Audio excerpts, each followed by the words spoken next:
अरे अपनो दुख रजे गिरी समझाना,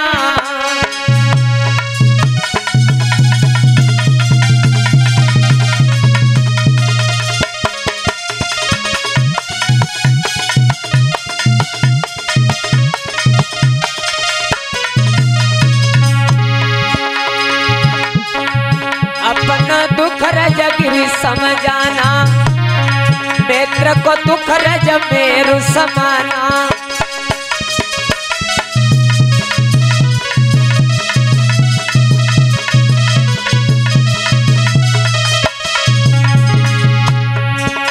गोस्वामी तुलसीदास ने संकेत किया है रामचरितमानस में कि अगर हमारे ऊपर संकट है तो उसे एक कड़ के समान समझना चाहिए, और हमारे मित्र के ऊपर, हमारे दोस्त के ऊपर कोई संकट है तो उसे हमेशा सुमेर पर्वत के समान समझना चाहिए। और जो मित्र के दुख में कभी दुखी नहीं होता, साथ नहीं देता, उनके बारे में लिखा, मित्र को दुख देखी होई न दुखारी, और तिने बिलोकत पाति गभारी।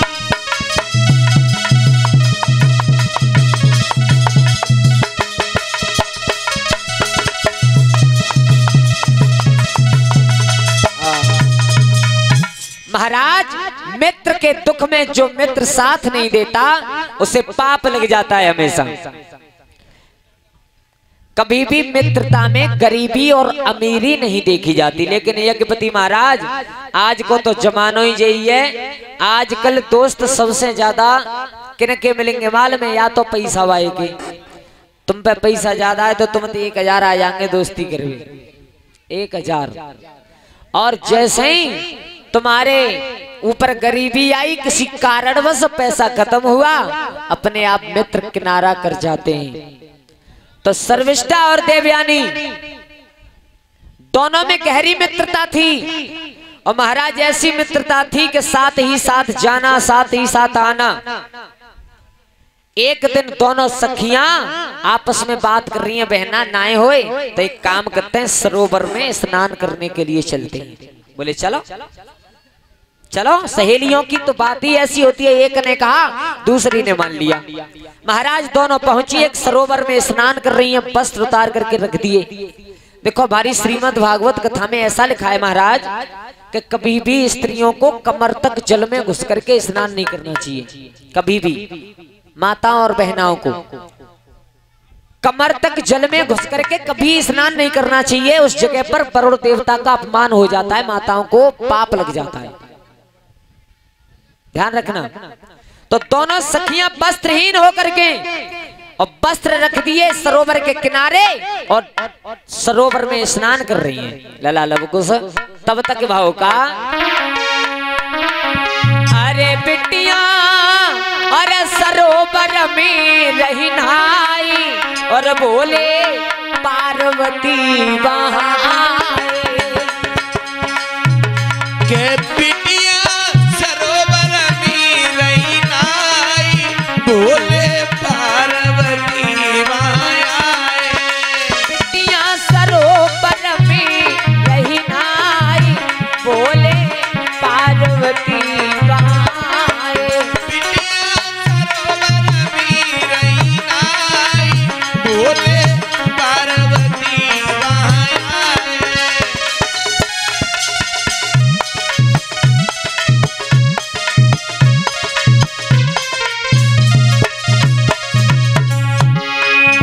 दोनों बेटियां सरोवर में स्नान कर रही थी महाराज। और तब तक हुआ क्या कि भगवान भोले बाबा और मैया पार्वती उसी सरोवर के किनारे से निकल करके चले। चलती में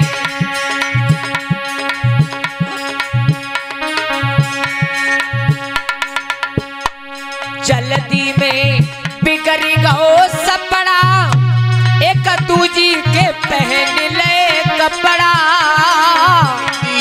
बिगड़ी गो सपड़ा, एक दूजी के पहन ले कपड़ा।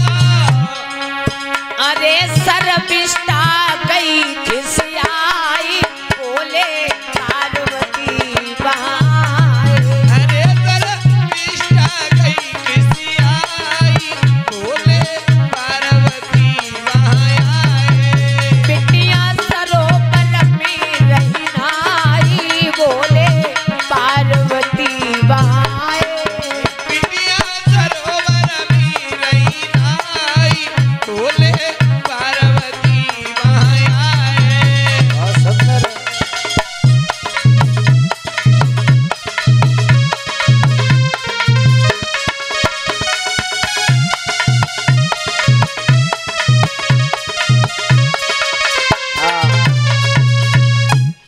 परीक्षित महाराज, देवयानी और सर्विष्ठा एक सरोवर में स्नान कर रही थी। तब तक भगवान भोले बाबा निकल करके गए तो दोनों बिटियां नगिन होकर के स्नान कर रही थी। महाराज जल्दी में भागी तो सपड़ा इतना खराब हो कि बाने कपड़ा पहन ले बाके, बाने पहन ले बाके, यानी राजा की लड़की के कपड़ा पहन लिए महात्मा की ने और महात्मा की लड़की के कपड़ा पहन लिए राजा की लड़की।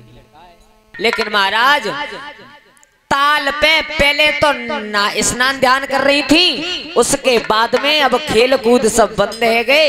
अब नौ तमाशा शुरू है गो, बाकी चुटिया बाके हाथ में, बाकी चुटिया बाके हाथ में। लड़ाई भई दोनों में। देवयानी सर्विष्ठा दोनों एक ही उम्र की थी महाराज, और दोनों में दोनों जवान थी। महाराज सर्विष्ठा की लाग बच जाए तो देवयानी को पे ले जाए, देवयानी की लाग बच जाए तो सर्विष्ठा को पे ले जाए पीछे को, बीच में चाहे विवाह कर विवाह, तीसरा कोई इतना हो। सर्विष्ठा की लाग भरी गई महाराज, पीछे कुआं था, एकदम धक्का दिया, देवयानी को कुआं में डाल दिया। जहाँ भागनी तोते फंदा कटो, कुआं में डाल के डिगरी आई। बा में चिल्ला रही है बेचारी, मैया मरी, कोई हो तो लिखा रहो जंगल में को कोई नहीं है। महाराज पूरी रात्रि निकल गई उस कुआं में पड़े पड़े देवयानी को। सुबह हुआ तो यही महाराज नहुस के जो वंशज थे जिनका नाम था महाराज याति, अश्व पर सवार होकर के उसी कुआं के पास से निकले तो आवाज कानन में पड़ी है कर हाईवे की। समझ गए जहां में कोई पड़ो है। पूछा कौन है? बोले महाराज मैं हूं। बोले तुम कौन हो? बोले हमें शुक्राचार्य की बिटिया देवयानी नाम है। बोले इसमें कैसे गिर गई? बोले अभागिनी सर्विष्ठा हमें धकेल करके चली गई है। बोले हमें निकालो। महाराज ने अपना पटुका अंदर डाला, बोले इसे पकड़ के चढ़े आओ। बोले महाराज कमर टूट गई है, चढ़ो ना जाओ। बोले तो एक काम करो कमर से बांध लो, हम खींच लेंगे। बोले ठीक है। महाराज देवयानी ने कस के पटुका अपनी कमर से बांधा। महाराज याति ने धीरे धीरे धीरे धीरे खींचा और जैसे ही कुआं की पार पर आई देवयानी बोली महाराज गिरी गिरी गिरी। याति महाराज ने अपना हाथ बढ़ाया, देवयानी ने हाथ पकड़ लिया, खींच करके बाहर खड़ी कर दी। अब याति महाराज ने कहा हाथ छोड़ो, लेकिन महाराज हाथ ना छोड़ रही देवयानी। महाराज याति ने हाथ छोड़ा ना। बोले महाराज अब का जी छूटे हो। बोले चौ बड़े बूढ़े कह देते हैं परीक्षित महाराज का सिर पर गई मोहर धरे थे और छूटे हो फंदो। जादना एक मुट्ठी रे कह जाई ताज ना फंद छूटे हो, ताज पहले छूटे हो ना है। याति महाराज ने मूड से हाथ मारा। बोले पागल हो गई हो हैं? हमने तुम्हें बचाया है और तुम हमसे कह रही हो। बोले महाराज अब ये हाथ छूटेगा नहीं, मैं तुमसे शादी करूंगी। बोले बिल्कुल नहीं, ऐसा नहीं होगा। झटका मारा और खींच करके हाथ लेकर के चले तो देवयानी रोई गई और रोई के बोली महाराज जा रहे हो, जाओ जाओ, लेकिन एक बात का ध्यान रखना। क्या? अरे हाथ छोड़ाए के जात हो तुम निबल जान के मोई।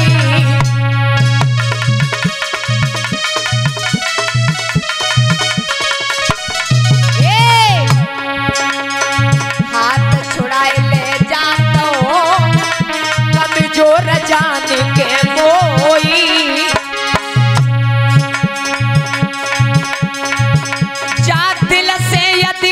जाओगे मैं जानूंगी तो।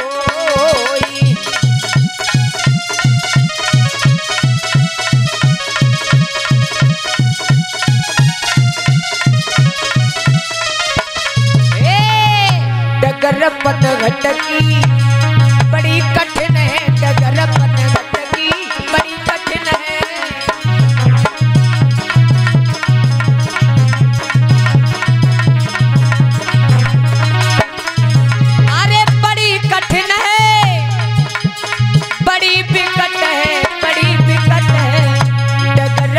घटकी बड़ी कठिन है, डगर पन घटकी।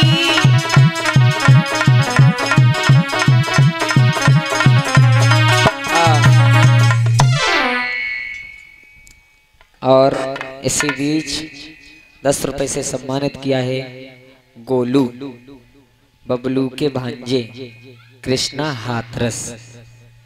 भगवान से आराधना करेंगे दीनों के दयाल धर्म क्षेत्र में सदैव वैसे ही हाथ आगे बढ़ते रहे। बोलिए गोविंद भगवान की। महाराज याती का हाथ पकड़ करके खड़ी है, झटका मार करके हाथ खींच लिया, चले तो कहा महाराज चले जाओ, लेकिन अगर इस दिल से तुम निकल जाओगे तब समझूंगे कि हाँ तुम चले गए।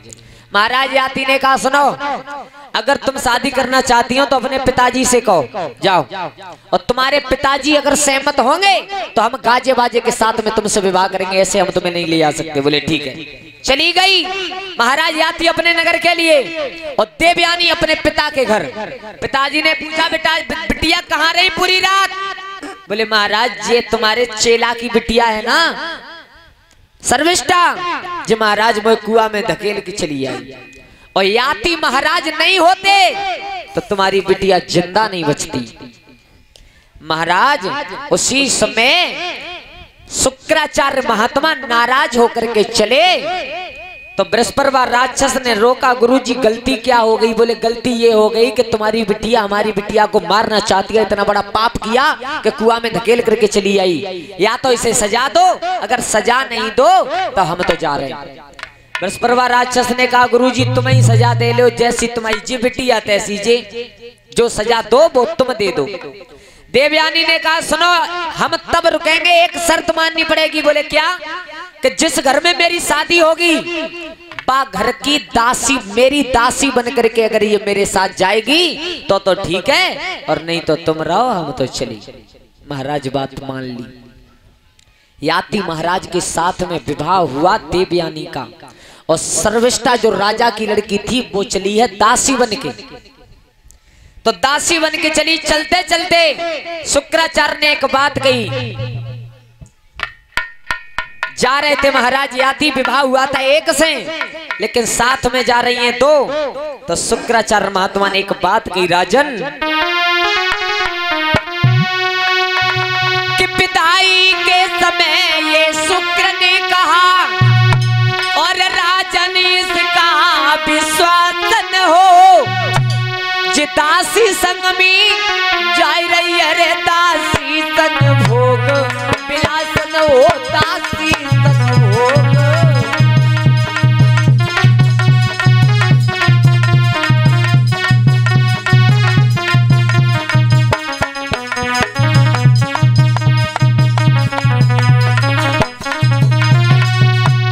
सुनो ले तो जा रहे हो, लेकिन ये मेरा वचन है कि दासी को कभी भी अपनाना मत। क्या बोले? तुम चंद्रवंश के बालक हो, इसलिए मुझे ये कहना है, छत्री का ये धर्म नहीं, स्त्री साथ में रहना है नारी के साथ में।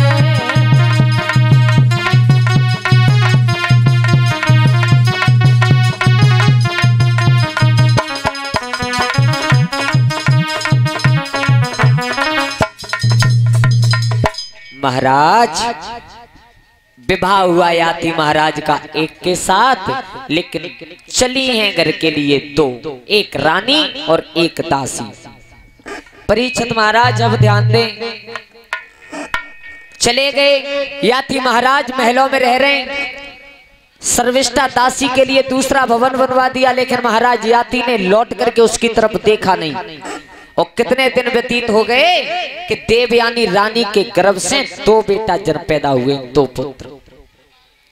महाराज एक दिन याती महाराज घोड़े पर सवार होकर के जा रहे थे तो छत के ऊपर सर्विष्ठा के ऊपर नजर पड़ी है, जो दासी बन करके आई थी। याती महाराज भूल चुके थे कि ये हमारे साथ में आई थी। याती महाराज ने कहा भगवान ये इतनी सुंदर मेरे घर पे कौन है? कौन है ये दूसरे भवन में रह रही है? महाराज इशारा दे करके बुलाया के गर्भ से दो पुत्र पैदा हुए। और इतने दिन बाद महाराज याती को मालूम पड़ा, ध्यान आया कि मेरे घर में एक दासी और रहती है, दूसरे भवन में रहती थी। तो महाराज एक दिन छत पे खड़ी थी तो हाथ का झाला दे करके बुलाया, और जब बुलाओ तो सर्विष्ठा महाराज याती की तरफ पीठ फेर के खड़ी है। महाराज याती ने कहा भैया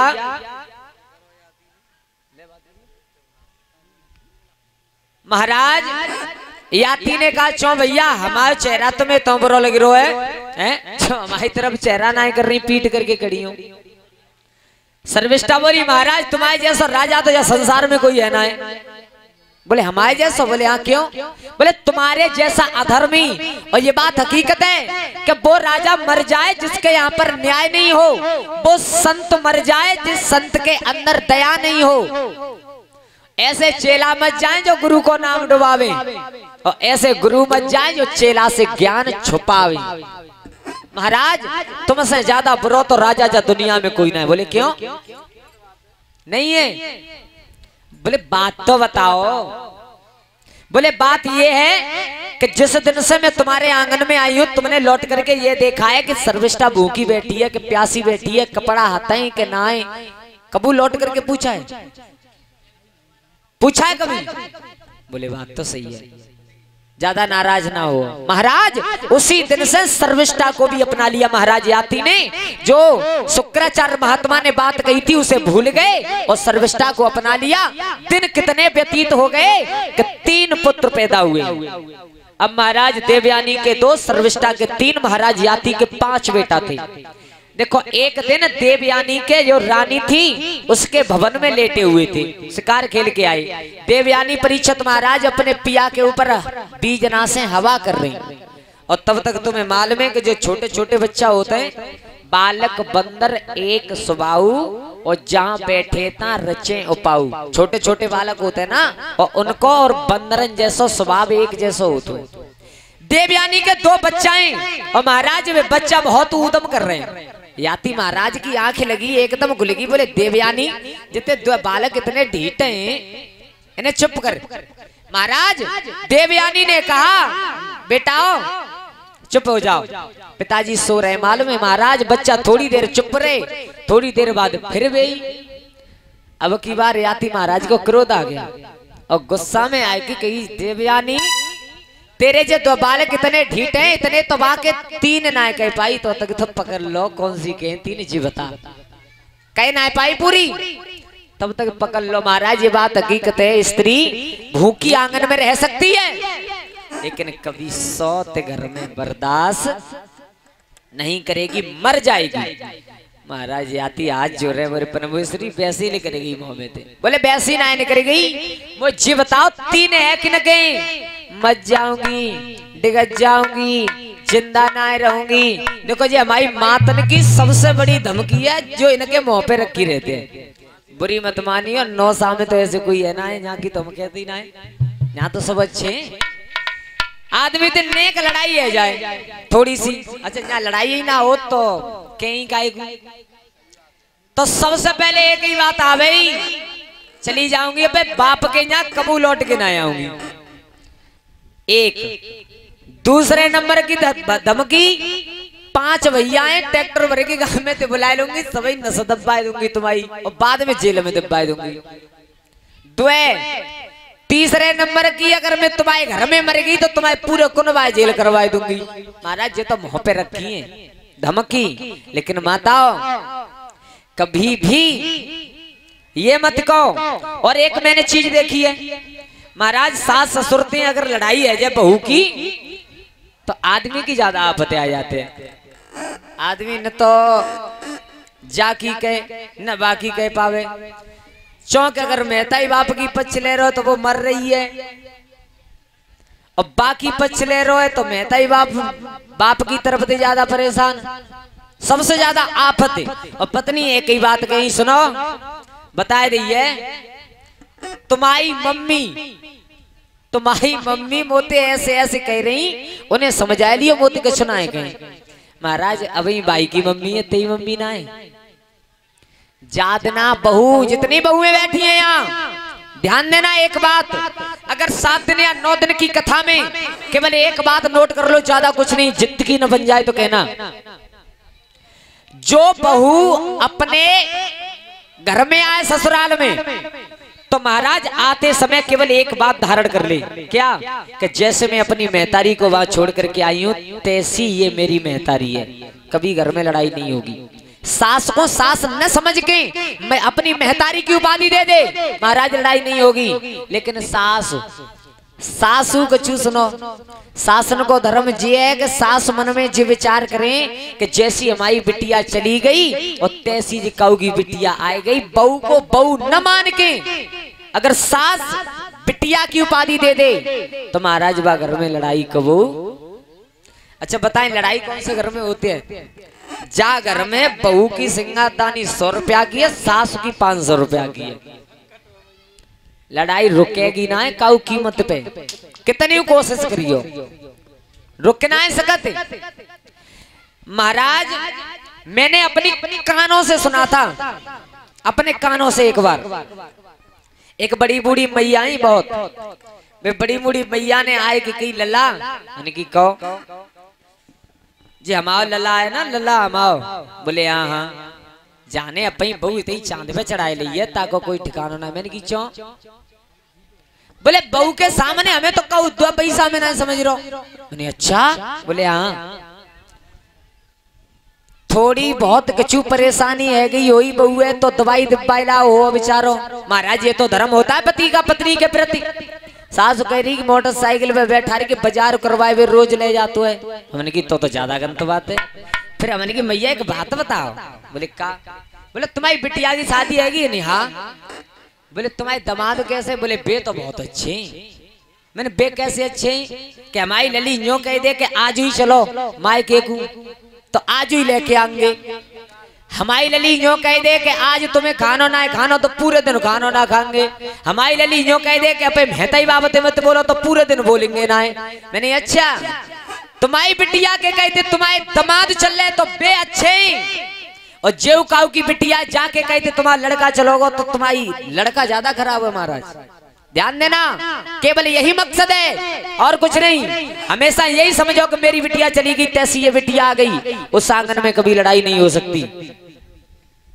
व्यास नंदन श्री सुखदेव जी महाराज समझाते हैं बन्नू लाल देवयानी सीधे कहां धोती पहन के अपने पिता के यहाँ पर पहुंच गई। पिताजी से जाएगी कि महाराज तुमने कही ना कि दासी को मत अपनाइयो, लेकिन उसने नहीं मानी। उसने सर्विष्ठा को अपना लिया। 3 बेटाएं। तो परीक्षित महाराज उसी दिन श्राप दे दिया था कि जाओ तुम वृद्ध हो जाओ बूढ़े। और तुम्हें मालूम में जो बुढ़ापे की बिरिया तो ऐसी है बुढ़ापे तोय आए मोहान, घर के शंका सब करें बेरी नहीं माने आन। महाराज बुढ़ापा एक अभिशाप होता है इंसान के लिए, बुढ़ापा। और ये बात सत्य है कि संसार में आकर के बुढ़ापा भोगना है अपने आप आ जाएगा।